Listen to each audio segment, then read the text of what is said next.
Okay, I mean, as I said, I was going to watch the ending again, I did, and it didn't move me as much as I feel like it should, just based on what happens.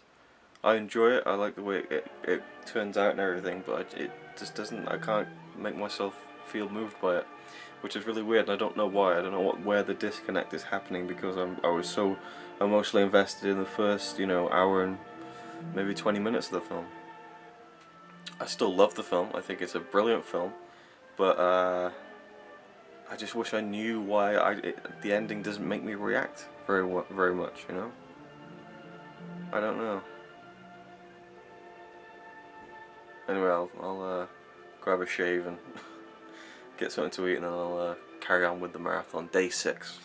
Okay, so Seventh Heaven, been a bit of an awakening within me, I think, today and yesterday and last night, and I don't know, I think that this is I've really turned a corner as a film lover, and I'll get to that in a second. I just want to show you the Blu-ray a little bit, in closer detail.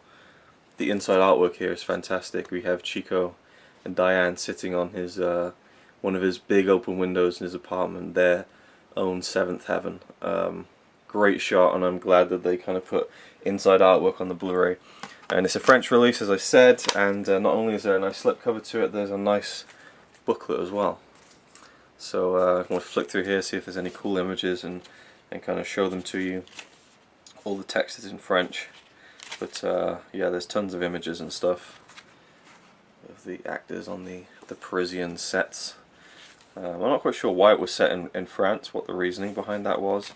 But I think it made a great setting for the film. I'm supposing it's probably due to the war, I guess. And again, there's some of these pictures in here that are from scenes that aren't in the film. There's the great shot of those two. The two unlikely lovers. Again, this is actually perfect. This shows you how much of a leap the film takes in the third act. Get it back. So this to me represents the first half of the film. Chico and Diane. Pretty much that's it, There's the opening conflict, but it's really about these two just sitting in an apartment, in a way.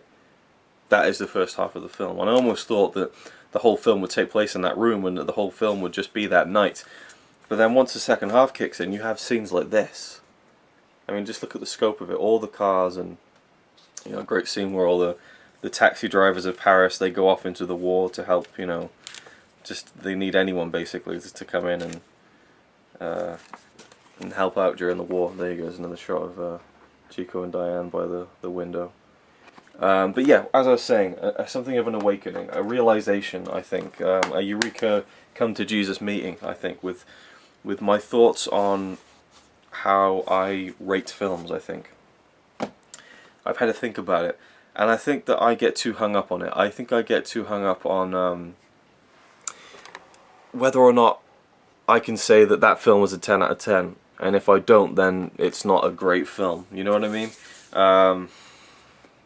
It's tough to quantify. I've said that before. I'm repeating myself at this point, but I think that the disconnect I feel in the film, I can't explain it. I can't explain why I'm not moved by the ending. And let's just talk about the ending very briefly. If you want to skip the ending of this film, skim forward a few minutes. But Chico goes off to war. just as they're deciding that they love each other, basically, or he's confessing his love for her. They get married, and they kind of just marry themselves, which is very sweet. And he has these religious medallions, which he doesn't believe in, but the way they play into the story, and they kind of have them as their own kind of wedding ring, basically, that they wear around their necks, and they say that they're going to hold it and talk to each other every day at 11 a.m. in the morning, the time that he left for the war. He goes off to the war, and then for 10 minutes you don't see Chico. You see lots of war scenes and stuff, but you don't actually see him in the war. And when his reveal in the film as a soldier is very kind of just lackadaisical. He just turns up and he's just there like, yep, you know, and I just felt like maybe we could have seen him struggle more in the war, and it would make it feel a bit more impactful. And also we see Diane going about her everyday life. She fights back for her sister. She reclaims her life. You know, she becomes independent. She goes out. She works in a munitions factory for the war. And there's another guy who's trying to creep on her, basically trying to get in there now that Chico's gone. But that's kind of just a small side plot. And you never really know how long this is taking place. I mean, the way it's shown, it could have taken place over a week. You know, the way that the film presents it. The events of him going off to the war could have taken place within a week, and then he dies in the war. Gets hit by a shell, takes off the medallion, and he says, "Give this to my wife and tell her that I died looking up," which is a very significant part of the film, where he grabs her chin and holds it up and says, "Never look down, look up." And he's saying that because he's trying to get her to walk over this plank on the top of his apartment, which is like 7 stories down. It goes over to the other building, and she's afraid. And he says, "Never be afraid. I'm never afraid. You know, don't look down, always look up." But it means more than that. It means, as a person, hold your head high, be proud of yourself, stand up for yourself, don't be afraid of anything. And it's such a great message, you know. And yeah, it's melodramatic, but I love that shit, you know. Sign me up for that shit. I love all that kind of stuff. And, you know, when he confesses that he loves her, and she's so happy, and she's crying, and she says, you know, "I'm not used to being happy." You know, it's funny. It actually hurts to be happy. I mean, oh, that gets me. Just talking about it there, that shows me that there is so much emotion in this film. I just wasn't moved by the ending, because when he died, I was so disappointed. It didn't get me like, "Oh no, I'm gonna cry." It got me like, "Oh, really?" You know, I just invested all that time, and I kind of almost got pissed off at the film. And then, you know, Diane finds out, and everyone comes to the apartment and says, "Look, he's gone, he's dead." She doesn't believe it. She sees the report, you know, soldier killed. She doesn't believe it until the priest shows up and gives her the medallion and said, "He told me to give this to you," and said he died looking up. And that's when she realizes, that's when her world comes crashing down. And then the announcement is made that the war is over, and everyone starts celebrating in the streets, and she's sat there just destroyed. It's such an emotional moment, but I just didn't get into it. I was so disconnected from it for some reason. I don't know why. And then we suddenly see Chico in the streets, making his way through the crowd, his eyes wide. And as I watched it the second time, I now see that he's blinded, basically. And he struggles, he finds the door, he goes up to the stairs, he's looking up through the many stairs that go down, he's shouting, "Diane, Diane." He gets into the room, and she sees him, and he's looking for her. And he looks past her, he's not sure where he calls her name, he's right in front of her, and she's just like, no, it's not him, you know. And then she looks again, and then she walks closer. She reaches out, and I almost thought that she was going to touch him, and he was going to disappear, you know. And I'm getting a bit emotional just talking about it, it's weird. And then she touches him, and he's there, and she grabs him, and he's like, you know, they hit me with every shell they've got, but I'm still here, and, you know, I'm blinded, but, you know, I'm here. And she says, "Well, I'll be your eyes for you, you know, don't worry about it." And he says, "Well, okay, but not for long, because after all, I am a very remarkable fellow," which is something he says throughout the whole film. And he looks at it with a positive eye, and he's just happy to be with the woman he loves, and they embrace, and the line shuts down on them in a very saint-like way, and that's the end of the film. And it is a beautiful ending, but I just couldn't bring myself to feel emotional about it as I watched it last night, as I watched it today, and I think I've kind of overworked myself in terms of feeling like I should be getting emotional and teary at this. But what I need to understand now, and I realise this, is that a great film doesn't need to make you cry. A great film doesn't need to make you feel sad or happy to the point where tears come out of your eyes. My favourite films of all time, The Empire Strikes Back, Seven Samurai, Back to the Future, Aliens, The Good, the Bad and the Ugly, none of them make me tear up. None of them make me really emotional. I just love them, and I love watching them. You know, I just get this sense of such satisfaction and contentment watching them and thinking this is great, you know. And I need to kind of just realize that, basically, you know, not every film needs to be a masterpiece, not every film needs to make you cry, and this film was fantastic. It was absolutely brilliant. I loved it so much, and it gave me such a feeling of contentment to watch their relationship grow. And that first hour of the film is absolute perfection to me. I just loved everything about it, and I just need to kind of, I guess, deal with the transition of the second half where it all changes, and that's life, that's the way it works, and the ending is brilliant. I loved it. Yeah, over the top, yeah, melodramatic, yeah, kind of unrealistic, but at the same time, you know, it was almost an unrealistic situation to begin with. It is a melodrama, but, you know, it's fairy tale, you know, fairy tales. I said that about Sunrise, you know. And then I wondered to myself, like, are films like this and Sunrise going to wear off on me in the future? You know, well, obviously this one didn't make me really tear up or anything, but Sunrise really got me last year in the Silent Movie Marathon. And I wonder if in 10, 20, 30 years I'll watch it and I just won't feel anything anymore because I've seen it so many times. I know what's happening. I can't get lost in the suspense of disbelief of what's happening, you know. And I don't know. It depends, I think. It depends on everything. It depends on where you are in your life when you're watching it. It depends, you know. I mean, I could watch it in my 30s and I wouldn't feel much. I could watch it in my 40s and it might touch me in a different way. I could watch it when I'm 70, you know, fingers crossed I live that long, and it might break me because I'm so, you know, old and emotional. I don't know. It's just a weird, I'm just absolutely talking bollocks at this point, but this is my record of watching these silent films, and I really do think that Seventh Heaven is a turning point for me in terms of, you know, I sometimes feel guilty if I give a film 5 stars or give it 10 out of 10. At the end of the day, who cares? Who gives a shit, you know? I mean, I give, let me think of an example off the top of my head and keeping this going. This year, I gave The Avengers Age of Ultron 5 out of 5, 10 out of 10. And then you look at a film like this, Seventh Heaven, and I'm thinking maybe I shouldn't give it 10 out of 10. And it's like, what? But the thing is, I kind of like to judge it individually by its own merits. You know, Avengers Age of Ultron to me was just one of the most fun films I've ever seen in terms of action and spectacle and superhero goodness and just epic, you know, destruction and stuff, and I cared about the characters and the writing and everything. And I know it's not a masterpiece by any stretch of Avengers Age of Ultron, but to me it is just maximum enjoyment, and so it's a 10 out of 10. And I guess for Seventh Heaven, I have to give it a 10 out of 10. Not because it's a 10 out of 10 masterpiece, not because it's one of the greatest films of all time, I wouldn't say that, but because of how it affected me in terms of my thinking about films, I think. You know, and how not to always judge by how emotional you feel, and that's not always the sole reason for a film being great, I think. Because I had such a feeling of enjoyment and contentment watching this film, it just didn't move me to tears or anything like that. And I get hung up on that, so yeah, this is definitely a turning point for me, I think. I need to kind of think about this. This whole marathon has, in a way, that kind of 5-point system I came up with, I still believe in that, you know. The characters, the story, the direction, the atmosphere, and the emotion. But the emotion doesn't always have to be that it makes you cry, whether it's for happiness or sadness. So, you know, emotion can just be pure fun and enjoyment and contentment, you know. So, you know, you don't need to roll a tear to be emotionally affected by a film. I was emotionally affected by this film in terms of enjoyment. I just enjoyed it so much, you know.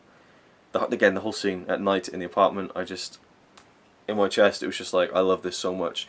It's rare for me to see a film where I look at a scene and I think I just want to be in that scene. I want this scene to last forever, you know, and that's special. So it is a 10 out of 10, and I can't wait to watch it again and again and again, and if I'm lucky, you know, I'll get to watch this 20 more times in my lifetime, because usually for me it takes a few years for me to come back to a film. There's a few exceptions, but for the most part I like to leave a film for a few years, and who knows, maybe in the future I'll watch this again and it will get me, but it doesn't need to, because I love it and it's a great film.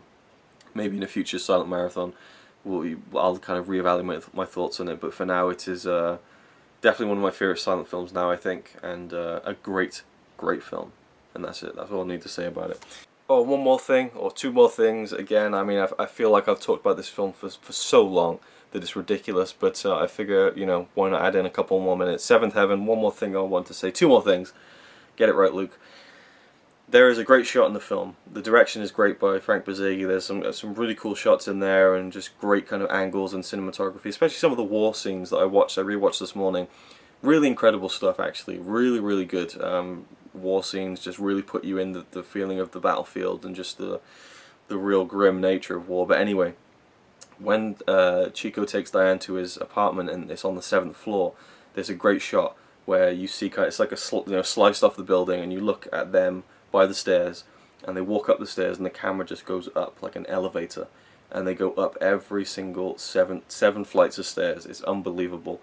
They kind of cut it and mix 2 shots together, so they didn't do 7 stories, but they did about 3, I think. And so there's a couple of times where they cut it, but I mean, it's almost seamless, and it's a fantastic piece of cinematography and direction and acting. It's just an amazing little scene.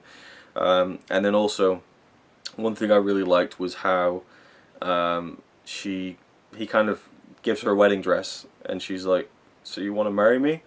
And he's like, "Well, yeah, you know." And then she's like, "Well, can't you just say that you love me at least once?" And he's like, and he starts laughing. He's like, "No, it's too silly to say that." And then his alternative is, "Well, how about this? Chico, Diane, heaven." I was just like, now that got me, you know. They kind of overuse it a bit, and one thing I wasn't sure about was that when you see them saying it on screen, you can see them mouthing Chico, Diane, but it doesn't look like they're saying heaven. So I don't know if they're saying it in French or something, I really don't know. But anyway, yeah, 2 things I wanted to add about the film, and now the case is closed on 7th Heaven. Okay, I'm just cutting this in really kind of quickly, and hopefully it won't be too jarring, but this is after the fact, and I forgot something very vital to the end of the film that I really want to mention, and that's that when Diane finds out that Chico has been killed in battle, and she finally believes it, she's going crazy, and she says, 4 years I've waited. 4 years I've waited in this heaven, believing that, you know, God would bring Chico back to me. And that's something that kind of hits you out of nowhere. Like I said in the earlier piece, it could have been a few weeks. I mean, the way the film goes, he could have been out of battle for a few weeks. There's no real indication of the passage of time. And as soon as you know that it's been 4 years, I mean, that just packs so much punch. Because every morning for 4 years, she's been there at 11 o'clock, you know, believing that, you know, she's hearing him talk to her, and he's there believing that she's hearing him. And that just gives it so much more oomph. But it kind of comes right at the end, you know. Maybe it would have been better if it had been shown somehow, and it could been strung along a bit more substantially. That's something that I would have preferred, I think. But nevertheless, when you think about it afterwards, you still run through it in your head, and you get that kind of added weight. But yeah, I just wanted to add that in, that it's been 4 years since they're reunited, you know, before he leaves for the war, and then they're reunited. So definitely have to mention that. Now, on with the rest of whatever I'm blabbering on about. Now, speaking of that, speaking of Janet Gaynor, Charles Farrell, Frank Borzage, melodrama. 1 second. Yeah, I loved it so much, I'm diving right back into it. We have another one. We have Lucky Star. This is 1929, I believe. See, it says on the back here. It does not. I'm sure it's from 1929. It should say somewhere on the Blu-ray, but it doesn't. Come on, come on, come on. Yes, 1929. Copyright 20th Century Fox. Same lead-in couple, same director, same style of melodrama, I'm assuming. And I think I mentioned already that these two, you know, 7th Heaven was their first film starring together, Janet Gaynor and Charles Farrell, and they did 12 more films together, 11 more films together, and this is one of them, also directed by Frank Borzage. I think they did 3 films with Frank Borzage. The other one is Street Angel from 1928, which was the 3rd film that Janet Gaynor won the Oscar for Best Actress at the first Academy Awards. So, without any further ado, let's get on with Lucky Star. And enough waffling, because I realise I've spent so long on 7th Heaven, but it was important for me to get all that out, I think, and almost therapeutic in a way. So let's just get on with Lucky Star and just enjoy it for what it is. And yeah, here we go. The film 14 in the marathon.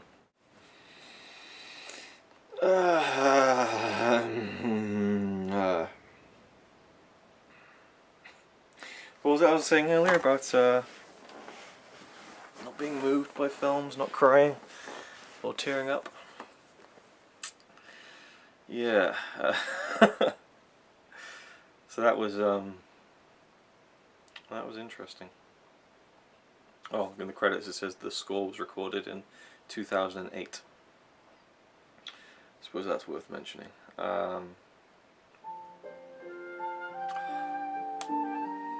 Music is fantastic. Okay. Lucky Star. Okay, so that's interesting. That's interesting. Where do I even begin? All right, so I actually started recording my reaction to the end of this film, like I did with Sunrise last year, because I felt like it was going to be something that would be a good reaction. And then about 5 minutes into the recording, I just thought, what am I doing? I turned the camera off, but I wish I'd kept it on there because it really got me in the last like minute of the film, the last 60 seconds. They got me, and it kind of made everything all right, you know. And that's kind of the sweet thing about it. Let's get the Blu-ray so we can have a little look at the cover and stuff. Here we go, Lucky Star.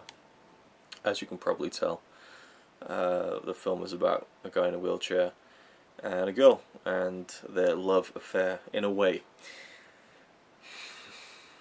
Yeah, where do I start with this? Well, first of all, we have Janet Gaynor right here. We have Charles Farrell here. He plays Tim and she plays Mary. Mary is a young kind of farm girl. She lives with her mum and all her little brothers and sisters. Not sure if she had any sisters, but she's got loads of younger siblings, and they work on a farm. Her mother is widowed, and so she's kind of the oldest of the bunch, and she kind of has to do a lot of the work. And her mother's a bit of a tyrant, really. She beats the shit out of her sometimes, and sends her, packing, and sends her back. I mean, like, she sends her off to do work, and when she comes back, she gives her a good clout around the, just beating the shit out of her. So, really over the top kind of thing. But what I liked about her mother's character towards the third act of the film, you got a little bit more of a sense of why she was the way she was. It wasn't just a one-dimensional kind of bitch character. So I liked that. I appreciated that. You kind of understood where she was coming from in terms of what she wanted for her daughter and her family. And it obviously been through a rough time, seeing as the fact that her husband had died. We don't know how, so I liked that character wasn't completely, one-dimensional all the way throughout. But Mary is a really, really funny character. Janet Gaynor, this is the third film I've seen her in, and she's played 3 completely different characters, In this one, she's like the young farm girl. She's 17, and she's just a bit of a little shit, basically. And the film opens, she goes to deliver some milk to some workers, and Tim is one of the workers, and he's working on a power line. And most of the film takes place just in this kind of like farm area, countryside. It's all on sets, and I love it when kind of outdoor locations are done on a stage, but like it's done with a lot of attention to detail and care, and like it just looks. I just like the look of it, like the aesthetic of it. Another great example would be Akira Kurosawa's The Men Who Tread on the Tiger's Tail. That's a great film, all on stage, and yet it's supposed to look like it's outside in the woods. And I think you can really, there's a weird kind of aesthetic you get to a film like that, where it's set outside but filmed on a stage. In fact, I think the whole film was, probably, by the looks of it. I'm not too sure. Either way, so it's all countryside for the most part, and she meets Tim, and he gives her a good good spanking. He puts her on his knee and spanks her ass because she's basically a little thief. She's trying to weasel more money out of him and his men for the milk that she's delivering to them, and she's just trying to cheat them out of stuff, basically. And so they have a bit of a scuffle, and he spanks her and stuff, and then she bites his leg and he goes off. And then he gets called off to the war. The war is in this one as well. So he goes off to the war, and while he's delivering some food to his fellow troops, the truck that he's driving gets blown up, basically. And so he comes back 2 years later. He spent a year. Well, he spent a year in France, and then he spent a year in hospital. And he comes back, and he's in a wheelchair, and he can't use his legs properly. He's not paralyzed, but he just can't use them properly. He can't walk, basically. And so Mary spots him in his house one day, and so she throws a rock through his window to get him back for that spanking that he gave her 2 years earlier. And then he looks out the window at her, and he's like, "Come here, come here." And so she timidly comes forward, and finally they get talking and stuff, and he shows her the things he's doing because he's incapacitated now. He does the best with what he can. He likes to fix things, and he kind of orders just a box full of broken junk just so he can fix it. And he said he got the idea when he realized that he's broken himself, and so he can just try and fix other things. And he shows her all his little inventions that he's coming up with and stuff, and she kind of finds there's a different side to him, basically. And I love the moment where she kind of looks at the window as she's about to leave, obviously they've sparked a friendship up, and she looks at the window and she apologizes for it. And he says, well, don't be sorry for it because, you know, I got a good friend out of it. It's a really fucking sweet film. It's just so, again, earnest, sweet, and I have to give Charles Farrell and Janet Gaynor absolute credit for not only this film, but Seventh Heaven, just in terms of, and the other films I've seen them in, like City Girl, Sunrise, their absolute commitment to the role, because this is a melodrama, you know, this is a bit sickly sweet at times, but they play it so earnestly. You can't help but be taken away with it. I couldn't anyway. You know, I couldn't look at it and go, cheesy. You know, they just were they're so committed to it, and you just believe them so much. I mean, Charles Farrell as Tim here is just such a sweet, you know, kind, caring guy.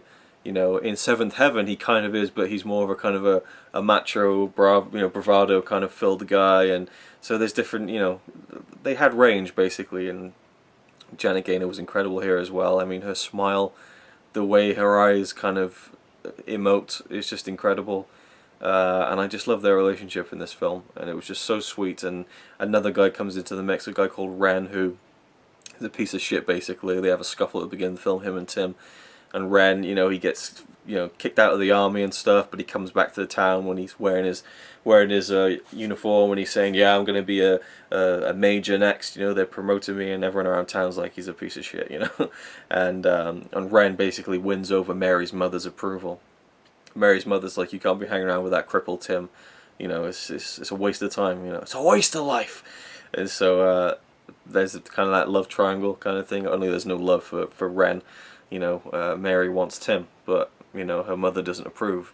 And that's kind of a big obstacle in the film that needs to be overcome at some point. And then you have the ending. And, yeah, it got me. It got me. It was really just, it was, again, almost fairy tale-like, a little larger than life, but beautiful in its own way. And for me, you can't really do more than that. And the film looked great. I loved everything about it. 10 out of 10. Awesome. Awesome, awesome, awesome. And I guess I'm more kind of on board with this one than I was Seventh Heaven, because there wasn't really a tonal shift in the film. It kind of was going along a set path, and so I don't know, maybe it was easier to connect with, because there is that kind of section in Seventh Heaven where, you know, it kind of just drops you out of anything with what Chico's doing, and so you know, there's a little bit of a disconnect there, as I said earlier, and I've been through it far too much at this point. I'm sorry, but yeah, there we go. Lucky Star. Nothing more to really say about it. I just absolutely fucking loved it. See if there's any good kind of images we can show you on the inside artwork. There's a good shot of Tim by his house, and Mary looking over at him. Much like Seventh Heaven, there's a lot of great little lines in this and kind of callbacks that come later on in the film and stuff like that, and I really enjoyed that side of it for sure. And what else we got here? We got some. I don't want to show that shot because it's a spoiler from the film. Oh, wow! I mean, like, here's this. Right, here's a shot of Tim with what's her name? Mary on his lap in his wheelchair with Mary's mother. That never happens in the film. Tim never even meets Mary's mother in the film. Very weird. I mean, I guess it was a deleted scene or something like that. Oh, this is a great moment. The first shot, the first scene where Mary kind of fully talks to Tim and he invites her into his house when he's in the wheelchair. It's just a great film, really a great film.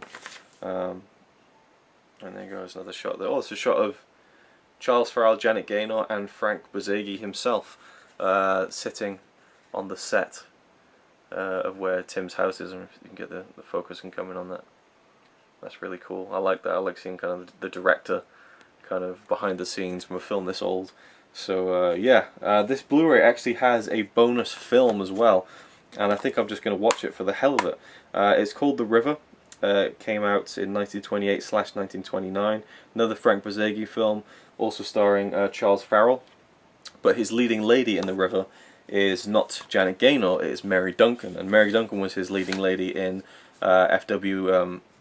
Murnau's City Girl from 1930. So yeah, lots of similar kind of pairings going on, but I'm going to check out The River and then get back to you with my thoughts on that and kind of finish out this kind of little trilogy of Frank Borzage films. Although The River is only about an hour long, yeah, 54 minutes, and it's incomplete.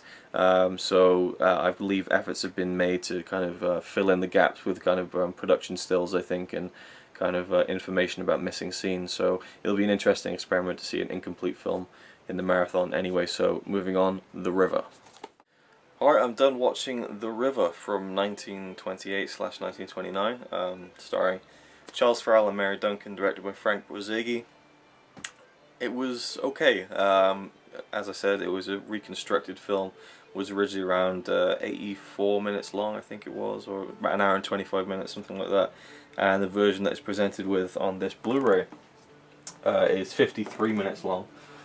So there's a good act of the film missing, basically, including the beginning and the end as well, the last reel. So yeah, it's a bit of a shame, to be honest. But basically they did the best job they could, kind of reconstructing it and putting it as an extra feature on the Lucky Star Blu-ray.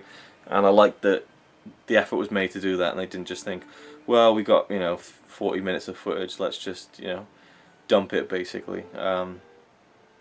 Well, yeah, I'd say even more of an act is probably lost in the film, because there's a lot of text, there's a lot of pictures that are used, like production stills, to kind of fill in the blanks. The whole intro is kind of told to you, it's like almost like a script form, and then you get like the middle section is like a lot of the footage that actually did survive, and there's some great stuff. The train that keeps going past is great, but the story is that Charles Farrell plays a man called Alan John, which is a very simple guy who builds his little barge, and he goes down this river, and his barge stops at this dam at a construction site, and he turns up amidst a huge thing where one of the bosses at the construction site by the dam, he murders someone because of jealousy or something over his mistress, Rosalie, played by Mary Duncan. And so this guy Marsden, the boss, he gets sent off to prison, and he says, I'm coming back, and he leaves his crow with Rosalie.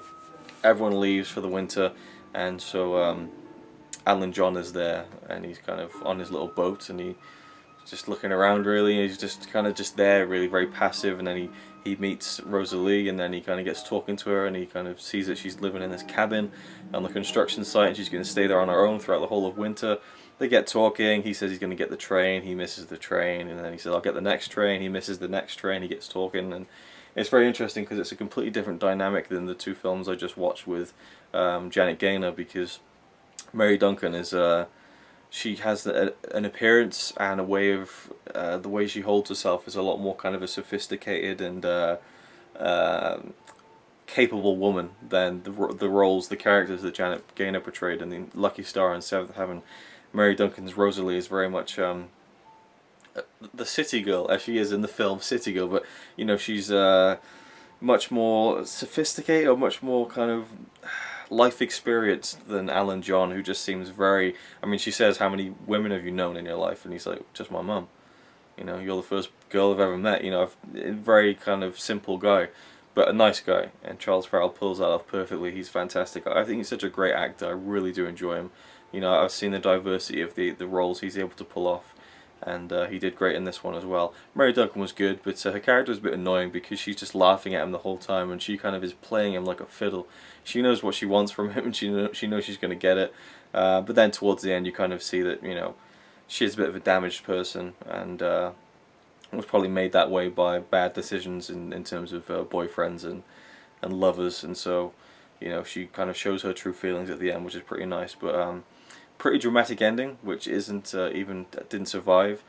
We get this kind of deaf-mute character, Sam, I believe his name was, who you only see in one brief scene in the film. He's talked about a lot during the bits that are missing, but you only see him intact in one kind of scene in terms of actual film footage, where he saves Alan John when he goes out in the snow and he almost kills himself.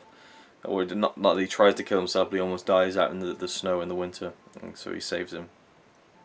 And yeah, very dramatic ending involving a death, and apparently the last line of the film was like, and so the river, like love, can cleanse all things, because the person who kills the other person washes their hands in the river, and I thought that was a pretty dark ending.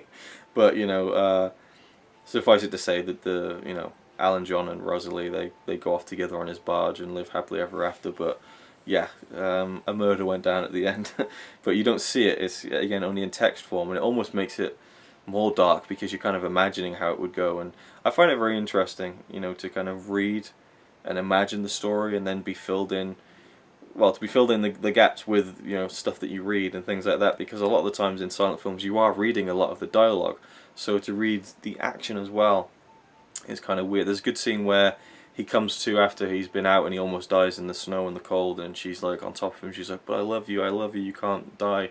And he slowly wakes up and he's looking off, his eyes are glazed over, and we're seeing like him remembering stuff that we've already seen earlier on in the film, like when he first meets Rosalie and the river swirling and the train coming through. Really nice shots and stuff.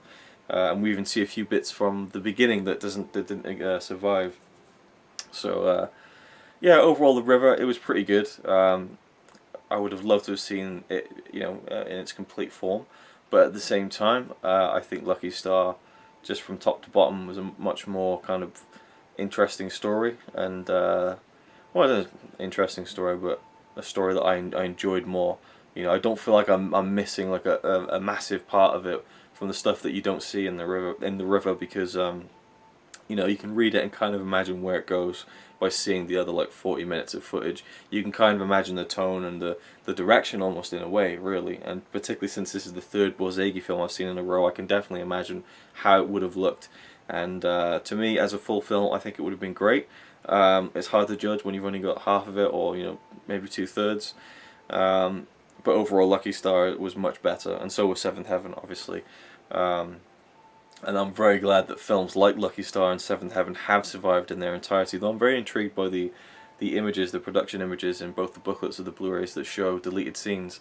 I might have to try and read up on those, but anyway, there we go. Borzage Fest is over.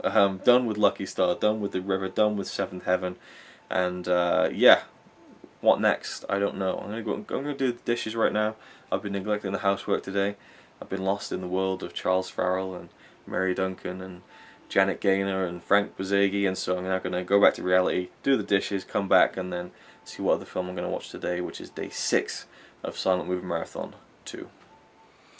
Okay, the next film, the third film for day 6, is one I've been cautiously interested in quite a while, for about a year I guess, and I'm finally going to check it out. It is the final film from F.W. Murnau, Taboo, is it A Story of the South Seas. And at first for a long time I thought this was a documentary, and for a long time I didn't realise this was even a silent film.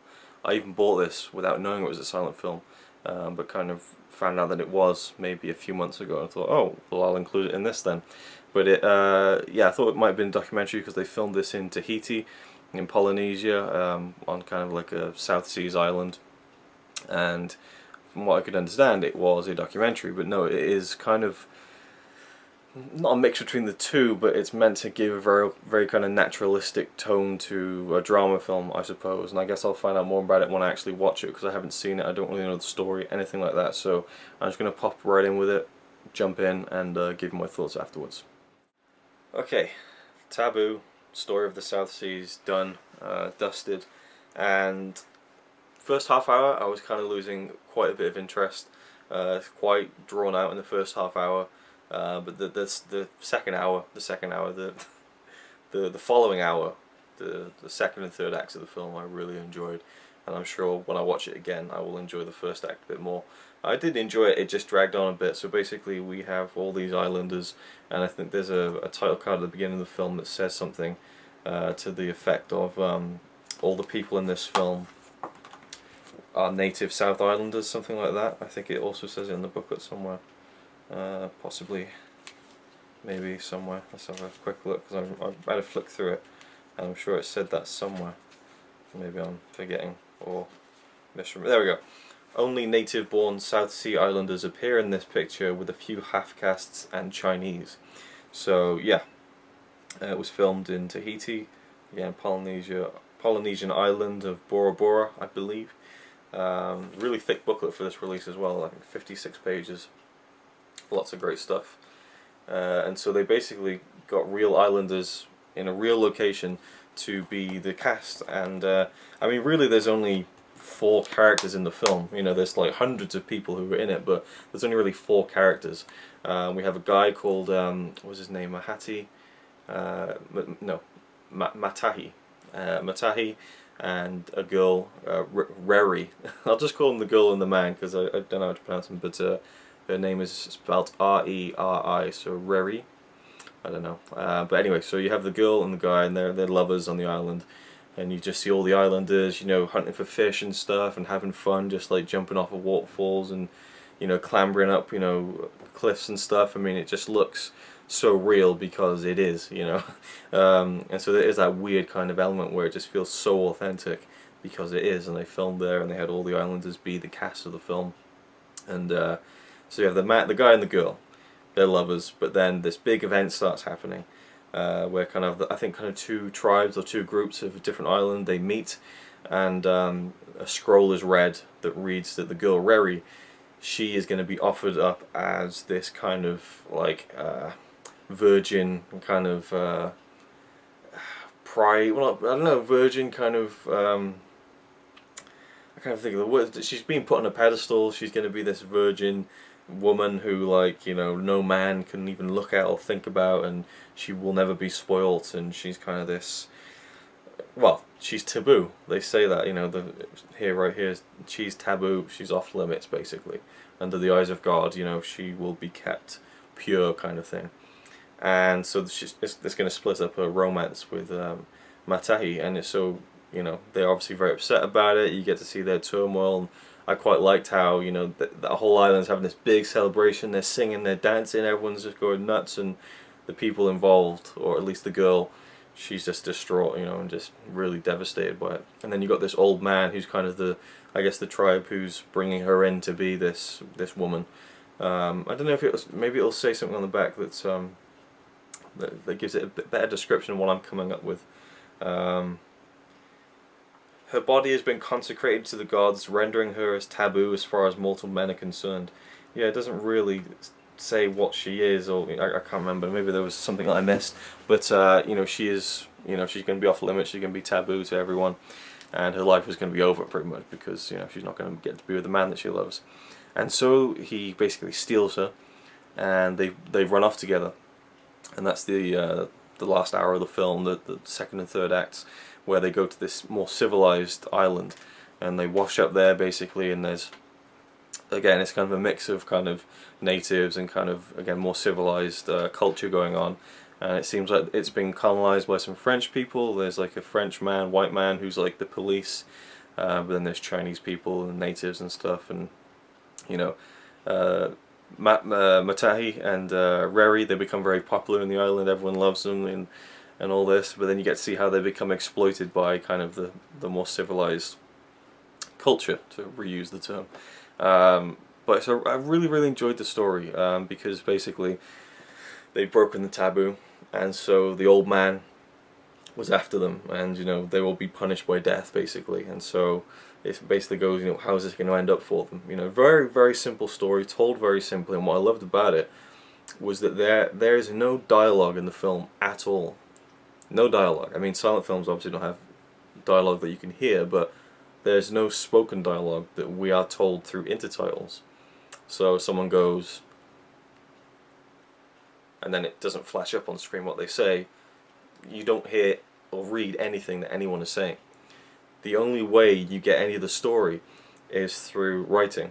So the French policeman on the island, you know, in the 2nd and 3rd acts of the film, he'll write down his kind of his policeman's diary, and you'll be able to see what he's writing. One of the islanders or the natives will write something, and it will be in their native language, and then it kind of, the camera fades and translates it to English, which is really nicely done. I like that. And so you only get to see what people write. You never get to see kind of immediate dialogue. So it's really interesting watching a whole film without the immediacy of someone saying something and knowing what they're saying, you know. It's very strange, but I quite like that. You know, it brought it down to really simple, broad strokes of telling the story. And yeah, I really liked it, and it looked great. You know, the locations and just some fantastic shots. I believe it won the Academy Award in 1931 or 1932 for best cinematography, and it was directed by F.W. Murnau, who is one of my favourite directors from the silent era. You know, Faust, Nosferatu, Sunrise, which is just incredible, and this was his final film, and it was kind of a complete departure. You know, and he had quite a varied career. I mean, he's German. He started in Germany. He made films like Nosferatu, a horror, Faust, this kind of epic fantasy tale, The Last Laugh, which I haven't seen, which is supposed to be a great drama. And then he moved over to Hollywood and did films like Sunrise. He did Four Devils, which is a famous lost film. It stars Janet Gaynor, actually, who you've heard far too much about in this whole video series already. And Four Devils, I just wish so much that it existed, you know. Like, that's one of those classic lost films that is supposed to be amazing, and it pains me that it doesn't exist. But he did that, which was kind of a troubled production in 1928. And then 1929 he did City Girl. No, 1930 he did City Girl, which is also troubled production. That was the one with Charles Farrell and Mary Duncan, who were also in The River that I watched earlier today. All comes round. And then 1931 was when this film came out, and he died a week before this was released. But again, as I was saying, you know, he did films in Germany, in Hollywood, and then this one he went out to, you know, the South Seas to film. And he also co-directed this with Robert Flaherty, who is a very famous documentarian. You know, one of the great early documentaries is supposed to be 1922's Nanook of the North, which I haven't seen yet. And so he was very famous for going out to these kind of like middle of nowhere places and making documentary films. He had experience in Tahiti, and so Murnau brought him along to help out, I guess, and co-direct. And so he co-directed the first scene of the film, and then that's it. Murnau kind of took over, and there was kind of friction between the two, actually, unfortunately. But that's a very interesting note. I was quite surprised when I read about that. I was like, oh, Robert Flaherty, the guy who made Nanook of the North, that's really cool.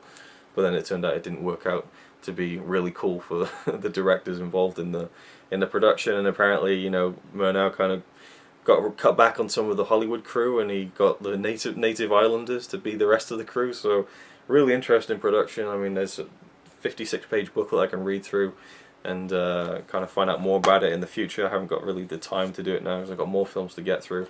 But yeah, I really love this. It's not a masterpiece. It's not a, you know, 10 out of 10 or anything. I'd probably give it like an 8.5 out of 10. Really just, yeah, gorgeous looking film, and I just love the simplicity of it. And yeah, it drew me in as it went over. It kind of matured like a fine wine, as they say, and I know nothing about that because I don't drink wine. But there you go, Taboo, Story of the South Seas, definitely worth checking out. But I feel like it's one of those ones that won't interest many people, and I could also see it boring a lot of people as well, because it is quite slow, but it's a lot of fun as well. I just really liked it. Yeah, so there we go, Taboo, Story of the South Seas.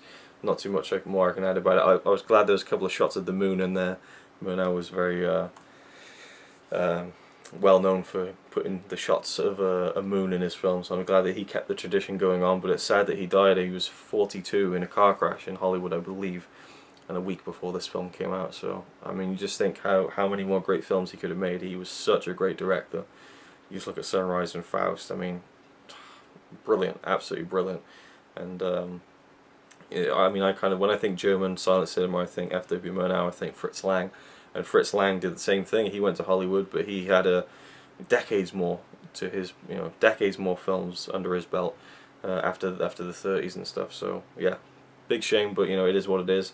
And I'm glad that this film is also preserved for people to see. You know, I guess it's you know, well over 70 years since it was really 80 years since it was released. And so yeah, and also worth noting that it is this is the original cut, I believe. Yeah, this is the longer Murnau approved version of the film with uncensored scenes and title cards appearing in its original aspect ratio for the first time. So they kind of restored the cut that he approved first before Paramount released it and cut it down. You see some breasts and stuff from some of the islanders, but I can't really see what else would really need to be cut down. Yeah, it contains natural nudity. Wasn't really that, you know, in your face anyway. But anyway, there we go. That's that for now, and that's it for today. On day 7, we will see what we have in store for this Silence Movie Marathon 2. Can't believe how many I've watched so far and how many are still to go. But yeah, well, I think I'm near the midway point now. If not, I've probably crossed it. So pretty cool. And yeah, I'm just ready to wait until tomorrow now for another silent film. As much as I love them, 3 in one day. But I would like to do another couple of like 3 in one days, I think, It's kind of cool to watch like loads of different films, even though I watched 2 more Frank Brzezicki films today. But yeah, it's just very good day for the marathon, and yeah, I will see you in the next part of this video.